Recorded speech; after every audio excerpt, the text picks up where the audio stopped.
Hi guys, it's Mrs. Keeley. This is all new to me, so I'm gonna pick up from where we left off with Swindle. I'm actually gonna go back 2 chapters and catch up on some things because there was a few people absent right before spring break that didn't get to hear what was going on. So I'm gonna start with chapter 23, page 180. The backgammon tournament stood at 13 to 9 when the barking started. Listen to that racket, Eli Mulrooney complained. Leave it to old Palamine to have the 2 loudest dogs in creation. Logan sprayed a mouthful of ginger ale all over himself. 2 dogs? The old man nodded in disgust. I thought Luther was bad enough. A couple of days ago, Palamine brought in that rent-a-beast. Makes Luther look like a hamster. I hear he's got some baseball card that's supposed to be valuable.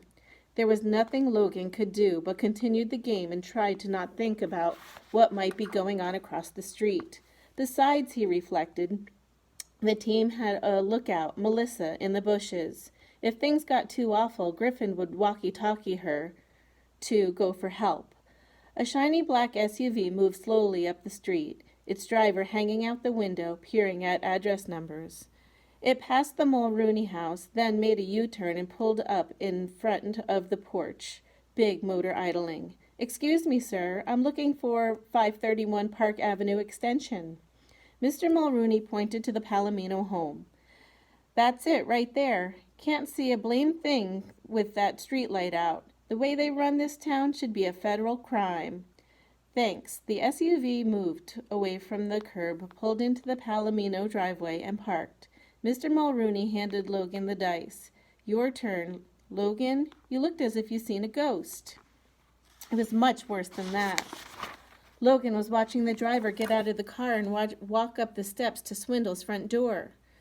Griffin's eyes stung from the sweat pouring off his forehead and under his safety goggles. His stocking cap was drenched with perspiration. He had seen his father working with this blowtorch so many times. Never could he have imagined that it was so exhausting, or maybe it was the excitement building inside him as he held the flame to the last quarter-inch of metal. The thrill was undescribable. Barely a thread remained between him and the final realization of the greatest plan he would ever be a part of. It was so many things all at once: victory, justice, revenge, not to mention a boatload of money. And then the piece tumbled to the carpet, and he was staring in the open flank of the lockbox. Darren positioned his flashlight so Griffin could see inside. Careful not to touch the red-hot edges of the hole, he reached in and removed the safe's contents. There were some papers, a handful of collectible coins, and $300 in cash. All 5 team members rifled through the box and everything that had been removed from it. The Bambino was not there. Darren put all of their agony into words. Bing, you dummy, where's the card? I thought it was in here, Griffin shot back. He was almost too shocked and upset to argue with Darren. I didn't burn into this for my health, you know. Pitch shook her head in grudging admiration. That guy Swindle, he's one tough nut. He beat us, Savannah admitted sadly. This isn't over yet, Griffin vowed. The auction people expected to pick up that card today. It's in this house somewhere. That is just great, Darren seethed. I nearly fell off the roof. There's a vicious dog chewing its way through a door, and now we've got no card. How could it be worse? The doorbell rang. Lamar Fontaine pressed the button for the second time. Ding dong. The house was dark, but he could have sworn he saw movement in a front room.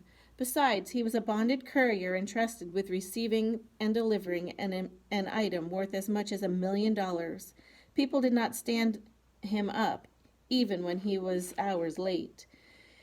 He rang one more time and then tried the knob. It turned and the door opened wide.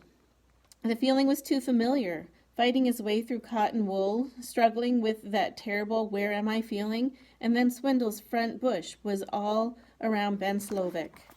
Oh no, the heist! There was hooting coming from across the street, and he struggled to remember what that might mean. The signal. Why would Logan be giving him the emergency signal? He looked up and saw the answer. A tall man was letting himself in through the front door. He pulled out his walkie-talkie and pressed the button. "Griffin, there's a guy coming into the house." "We know," came the whispered reply. "Is it Swindle?" "No, definitely not Swindle. It must be somebody looking for Swindle." Cautiously, Ben crept up the steps and peered inside through the side windows. The newcomer was in the foyer. "Mr. Palomino?" called the man. "Courier service. Mr. Palomino?" He crossed the hall and opened a door to peer inside. What happened next was an image so horrifying that it would remain forever burned into Ben's memory. Okay, so that was chapter 23. Tune in on another video for chapter 24.